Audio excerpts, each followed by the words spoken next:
아이유2 위지를 소화해낸 가수임을 각인시킨 곡이었다. 5월에는 드라마 최고의 사랑의 OST이자 공식 첫 자작곡인 내 손을 잡아를 발매했다. 당시 드라마의 인기와 아이유의 인기, 곡의 퀄리티 3박자가 맞아떨어지며 흥행에도 성공했다. 한편 이 노래는 발매된 지 약 10년 후 콘서트 영상 공개에 힘입어 역주행에 성공하고 다시 한번 주목받게 되었다. 자세한 내용은 해당 문서 참고. 여름에는 KBS 부르의 명곡과 SBS 김연아의 키스앤크라이에 출연했다. 부르의 명곡의 경우 당초 일회성으로 출연할 계획이었는데 방송사의 일방적인 언론 플레이로 인해 아이유의 이미지가 훼손되는 사건이 있었다. 또한 키스앤크라이 역시 원래 출연 계획이 없었음에도 출연 요청에 응했으나 썩 좋지 못한 스케이팅 실력을 보여줌으로써 예능 출연에 무리수를 뒀다는 비판을 받기도 했다. 하지만 김연아와 함께 부른 키스앤크라이의 테마곡 얼음꽃은 당시 호평을 받아 실만 있었던 것은 아니었다. 얼음꽃은 2011년 멜론 연단 차트 78위에 오르는 등 방송 테마곡으로서는 이례적으로 좋은 성적을 거두었다. 2012년 2월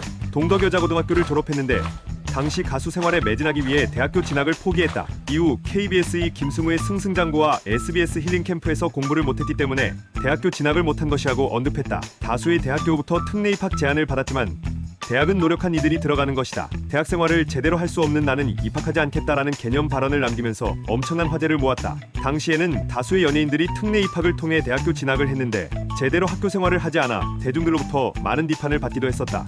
2012년 5월에 발매한 싱글 2집 20살의 봄의 선공개곡 복숭아와 타이틀곡 하루끝 역시 발매와 동시에 각종 음원 차트에서 1위를 차지했다. 하루끝은 이전 히트곡들과 달리 별다른 방송 활동이 없었는데도 불구하고 그 해 멜론 연단 차트에서 11위를 기록했을 만큼 큰 인기를 끌었다. 2014년에는 자신의 생일인 5월 16일에 맞춰 발매한 첫 리메이크 앨범 꼭달피가 발매와 동시에 호평과 찬사를 받으며 아이유라는 가수의 이름값과 뛰어난 음악적 재능을 다시 한번 확인시켜 주었다. 타이틀곡인 조덕배 원곡의 나의 옛날 이야기도 2014년 멜론 연단 30위로 준수한 성과를 거두었지만 가장 인기 있었던 건 산울림 원곡의 너의 의미였다. 특히 너의 의미는 산울림의 보컬 김창완이 직접 피처링에 참여하여 과거 산울림의 노래를 듣던 중년 세대에게도 큰 인기를 끌었다. 또한 멜론 주간 차트에 73주간 차트인을 하며 금요일에 만나요에 이어 또 한 번 엄청나게 롱런을 했고 2014년 멜론 연단 차트 8위, 2015년 연간 차트 58위를 기록하며 큰 성공을 거두었다. 이렇게 꽃달피는 팬덤 연령층을 넓히는데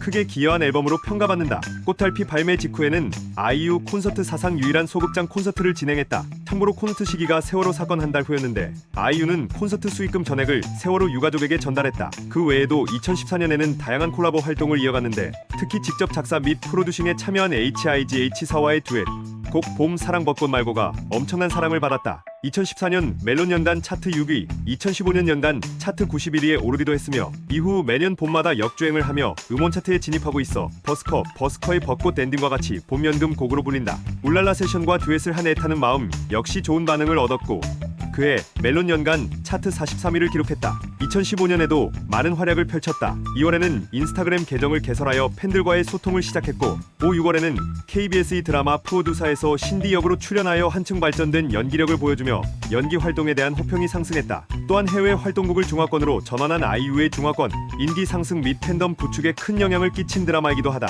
5월 18일에는 디지털 싱글 마음을 발매하며 아이유가 팬들을 위해 만든 선물이라고 밝혔다. 이 곡은 이후 매 콘서트마다 관객들과 떼창을 하는 소중한 팬송으로 자리매김했다. 팬송임에도 2015년다운 연단 디지털 차트 15위, 2015년 멜론 연간 차트 25위를 기록하며 흥행에도 성공했다. 여름에는 MBC 무한도전의 영동고속도로 가요제 특집에 출연했다. 파트너 박명수와 티격대는 케미를 보여준 동시에 박명수가 흥얼거린 멜로디에서 영감을 받아 즉석에서 기타로 곡을 연주하는 싱어송라이터의 모습도 보여주었다. 그렇게 본인이 작사, 작곡에 참여한 가요제 참가곡 내용을 세상에 내놓았다. 최강의 화제성을 가진 무한도전 가요제와 초강력 음원 파워를 지닌 아이유가 만난 결과는 놀라웠다. 음원 발매 이후 모든 음원 차트에서 1위를 석권한 것은 물론 멜론에서 24시간 이용자 수 140만 명을 기록하며 당시 압도적으로 역대 최다 24시간 이용자 수 기록을 경신했다. 또한 24시간 동안 22번의 지분킥을 기록하는 등 그야말로 역대급 음원 성적을 거두며 싱어송라이터로서의 입지를 한결 더 탄탄히 했다. 진이에선 역대 최다 지분킥 기록을 갈아치웠고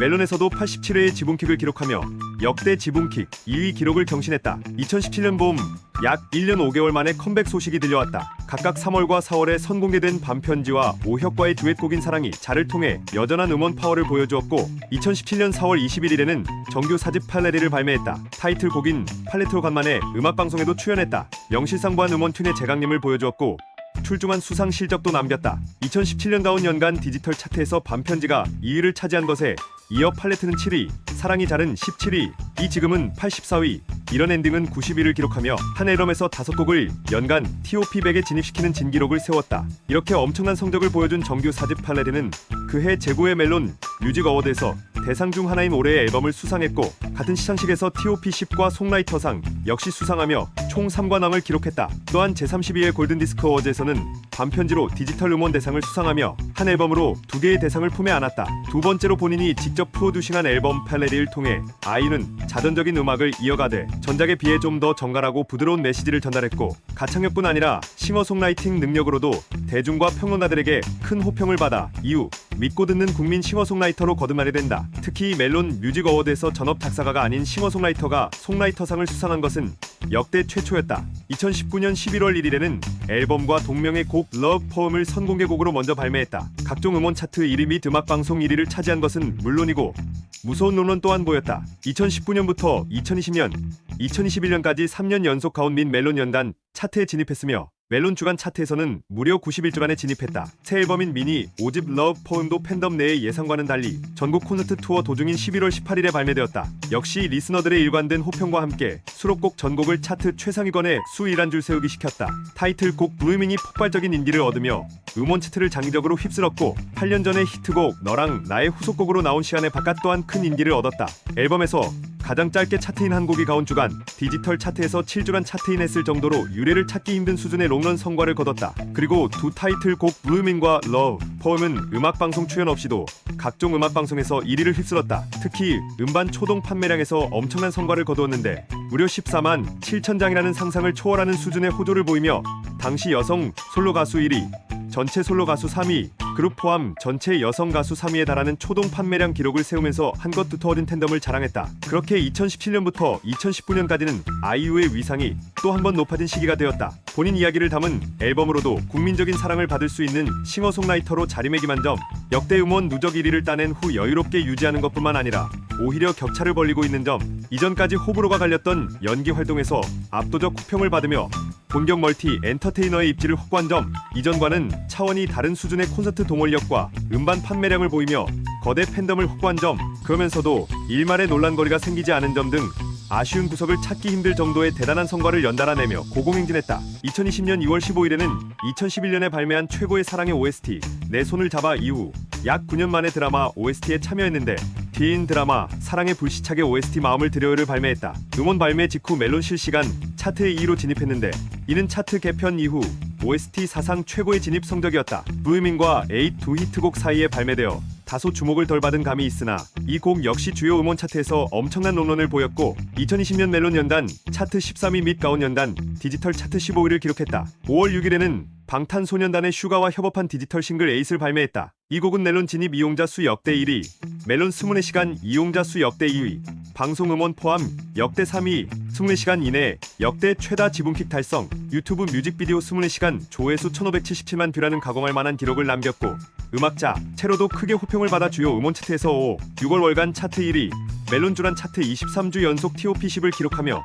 역대 1위 기록을 달성하는 기염을 토했다. 또한 2021년 정규 5집의 선공개곡 셀레브리티의 발매에 힘입어 다시 각종 음원 차트에서 10위 내로 진입했고 멜론 주간 차트 27주 TOP 10이라는 대기록을 세웠다. 2020년 멜론 연간 차트 5위 및 가온 연간 디지털 차트 6위를 기록했고 엄청난 롱런과 함께 이듬해인 2021년에도 멜론 연단 차트 21위, 가온 연단 디지털 차트 22위를 기록했다. 2021년에도 반올림 피자샵, 이브자리, 블랙야크, 카카오 웹툰 등 이전에 해본 적 없는 분야의 광고 모델 계약을 성사시키며 CF 퀸의 위상 또한 이어나갔다. 또한 7월 21일에는 뉴발란스의 글로벌 브랜드 앰버서더로 발탁되며 국내뿐만 아니라 세계로 활동 영역을 넓혀갔다. 2017년부터 광고 모델로 활동 중인 그날엔과 차엠박 화장품을 포함해 총 14건의 광고를 진행했다. 특히 반올림 피자샵 광고와 카카오 웹툰 광고의 경우 콘텐츠 홍보라기보다 아이유를 홍보하는 것 아니냐는 얘기가 나올 정도로 아이유 얼굴 자랑 수준이었는데 광고 자체에 대한 평가가 갈리는 것과 별개로 그저 존재 자체가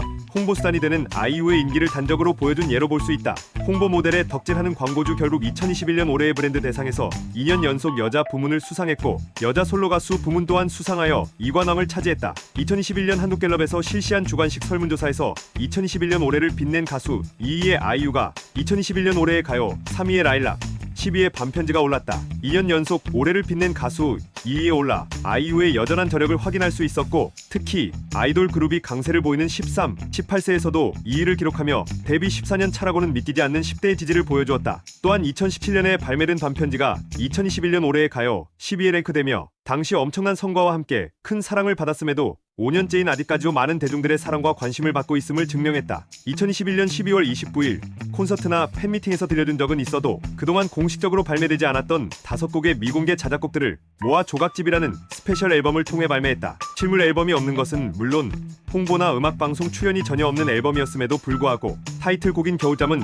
발매와 동시에 각종 음원 차트 1위를 달성했고 첫 공개 후 7년 7개월 만에 정식으로 발매된 드라마를 선두로 하여 수록곡 전체가 차트 최상위권에 올랐다. 2017년 이래 가장 바쁘게 한 해를 보낸 아이유는 조각집을 마지막으로 본인의 20대를 마무리 지었다. 2012년 1월 8일 제36회 골든디스크 어워즈에서 셀레브리티로 디지털 음원 대상을 수상하면서 2년 연속 골든디스크 어워즈 대상을 수상하는 기염을 토했다. 이날 아이유는 대상 외에도 디지털 음원 부문 본상과 음반 부문 본상까지 수상하며 3관왕을 차지했다. 참고로 2022년 새는 나이로 30살이 된 아이유는 10대와 20대, 30대에 모두 대상을 수상하는 대기록을 세웠다. 2022년 1월 23일 제31회 서울가요대상에서 라일락으로 최고 음원상과 본상을 수상했고 1월 27일에는 제11회 가온차트 뮤직 어워드에서 올해의 가수상 디지털 음원 부문 1월, 3월, 10월 그리고 올해의 작사가상과 정규 5집 LILAC로 올해의 음반대작상을 수상하며 총 5관왕을 차지했다. 3월 1일 제19회 한국대중음악상에서는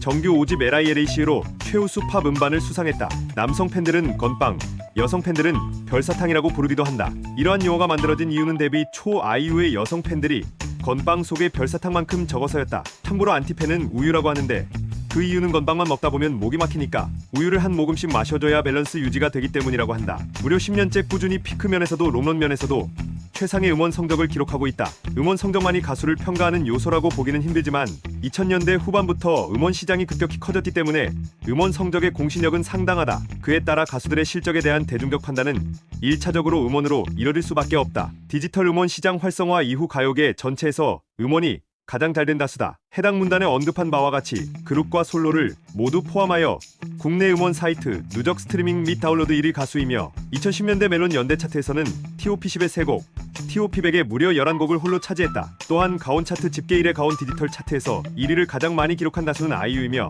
심지어 2위를 가장 많이 기록한 가수 역시 아이유다. 2010년대 가요계에서 큰 영향력을 끼친 아티스트가 수십 명임을 생각하면 그야말로 음원 차트의 독주자 그 자체라고 할 수 있다. 심지어 정규 5집 LILAC과 디지털 싱글 스트로베리 문을 발매한 2021년엔 2017년보다 더한 상황이 벌어졌다. 2021년 한 해에만 무려 11주간 주간 차트 1위를 기록하며 1년에 약 20%를 아이유가 혼자서 차지했고 2021년 다운 연단 디지털 차트 TOP100에 진입한 곡이 무려 11곡으로 연간 차트 최다 진입 기록을 경신했다. 또한 가온 차트 집계 이래 최초로 한 해 누적 가온 지수 60억을 돌파하는 등 데뷔 14년 차라고는 믿어지지 않을 만큼 엄청난 성과를 이뤄냈다. 가온 차트 김진우 수석 연구위원은 갈수록 이용자가 빠져나가는 멜론에서 아이유의 컴백 후 이용자 수가 두드러지게 재상승하는 현상을 보며 방탄소년단이나 블랙핑크 같은 아이돌 그룹이 컴백하면 팬덤 중심으로 음원 소비가 증가하지만 아이유가 컴백하면 팬과 대중이 함께 유입된다고 밝혔다. 또한 아이유는 신곡이 나오면 그 곡의 소비도 증가하는 현상이 가장 두드러지게 나타나는 가수라며 반편지가 가온 주간 디지털 차트 50위 안에 69주란 머무르며 롱런상을 수상한 데에 이어 블루밍은 70주를 넘어서며 기록을 경신 중이라며 이번 컴백으로 인해 기존의 차트인하고 있던 곡들까지 다시 조명을 받는 현재 차트 상황을 설명하였다. 아이유는 임수롱 유승우 김연아와 같은 비슷한 또래의 유명인뿐만 아니라 나윤 권성 시영울랄라 세션